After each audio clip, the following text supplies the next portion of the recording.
Kalau yang berkaitan dengan apa yang dilakukan oleh Presiden dengan peraturan Presiden nomor 17, saya melihat itu sebagai sebuah langkah untuk mencoba mencari alternatif.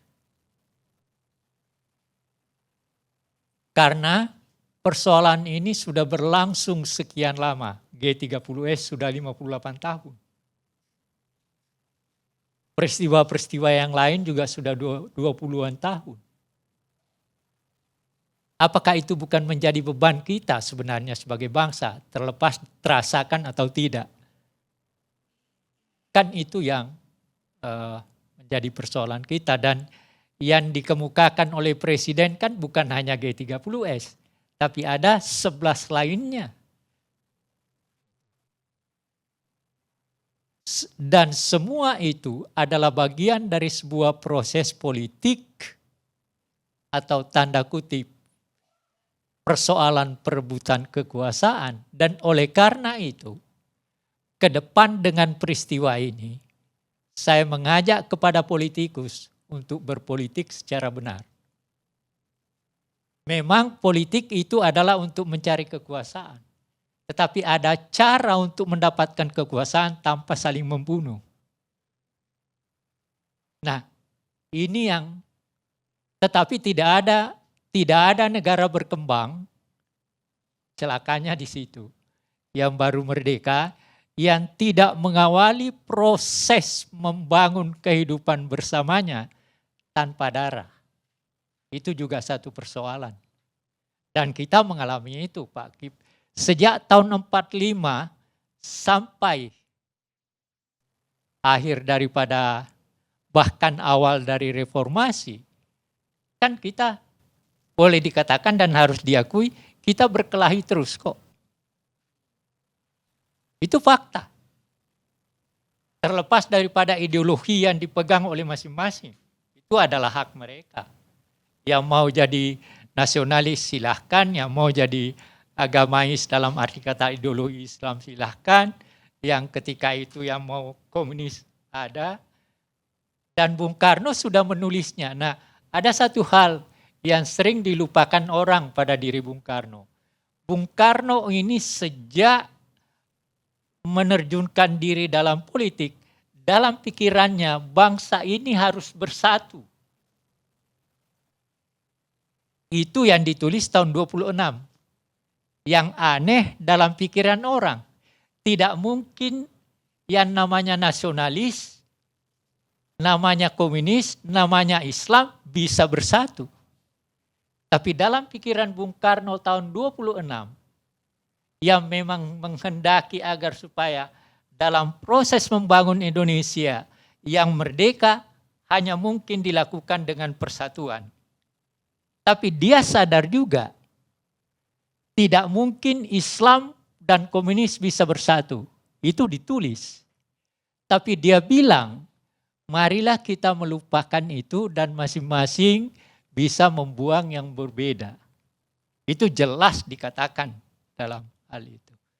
Nah, tetapi di sini persoalan besar yang dihadapi ketika itu, ketika Bung Karno, karena seperti dikatakan oleh Pak Nurmantio tadi, Bung Karno itu sebenarnya sebagai kepala pemerintahan hanya 6 tahun. Dari tahun 60 sampai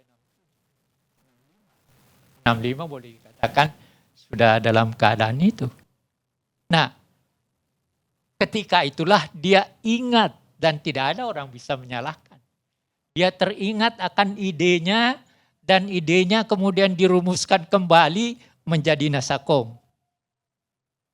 Dan itulah yang dijadikan suatu proses yang pada akhirnya menyebabkan beliau juga tersingkir.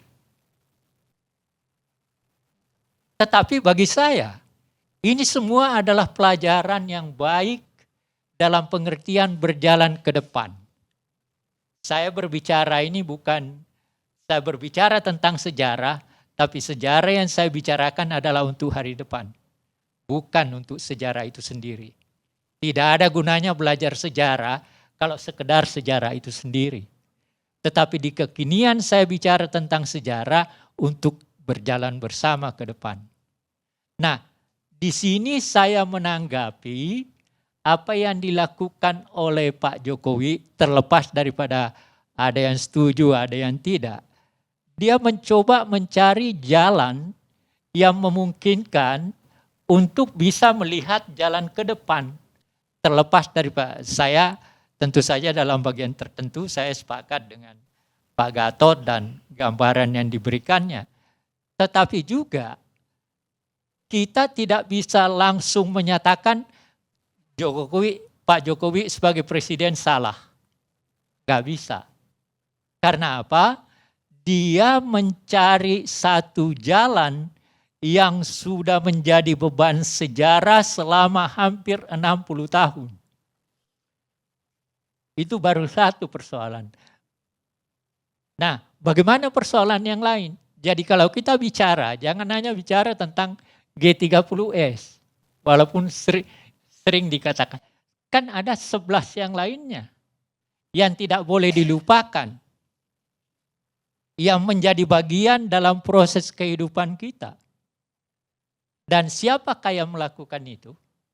Pertanyaannya kan itu. Siapa yang melakukan itu? Sederhana jawab saya. Para politikus yang memegang kekuasaan ketika itu. Oleh karena itu, menjadi politikus itu bukan sesuatu yang mudah. Kesalahan orang selama ini memahami politik adalah seakan-akan hanya mencari kekuasaan. Oke, saya sepakat. Tetapi harus diingat, tujuan utama daripada kekuasaan adalah memperbaiki kehidupan bersama. Ini yang sering dilupakan orang, sehingga orang berebut tadi, lucu juga Pak Nurmantio nyebut apa, cebong dan apa, saya sendiri lupa. Nah, itu kan pertanda daripada ketidakdewasaan kita, terus terang aja. Menggunakan istilah-istilah seperti itu adalah pertanda ketidakdewasaan kita. Kalau mau jujur pada diri kita. Nah, saya sebagai seorang warga negara yang kebetulan pelajar sejarah, melihat ini semua persoalan adalah bagian dari proses persoalan kita ke depan untuk menjadi lebih dewasa. Untuk menjadi agar supaya negara ini betul-betul menggunakan dasar negaranya yang namanya Pancasila sebagai sesuatu pegangan dalam proses bermain politik. Kalau saya mau jujur Pak Masinton, selama ini saya melihat bahwa Pancasila hanya sekedar di mulut dalam bermain politik. Dan itu adalah faktor yang menyebabkan kita rusak. Kalau kita mau jujur. Kan itu. Orang bicara berbusa-busa bicara tentang Pancasila. Tetapi apa yang terjadi? Tidak juga ada yang terlihat. Korupsinya berjalan juga.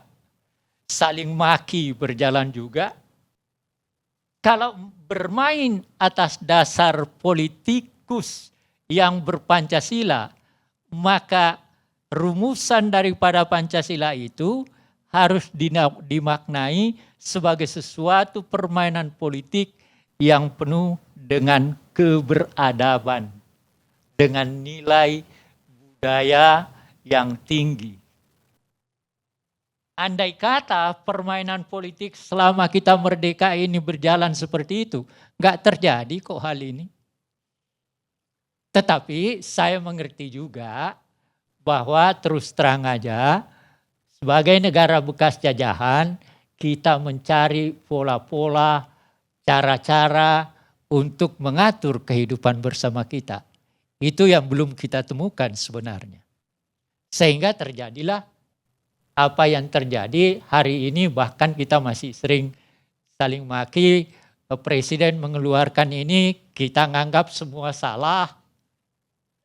Kalau begitu, kapan kita selesai? Jadi, orang boleh mengatakan apa yang dilakukan Pak Jokowi dengan peraturannya itu seakan-akan menguntungkan satu pihak.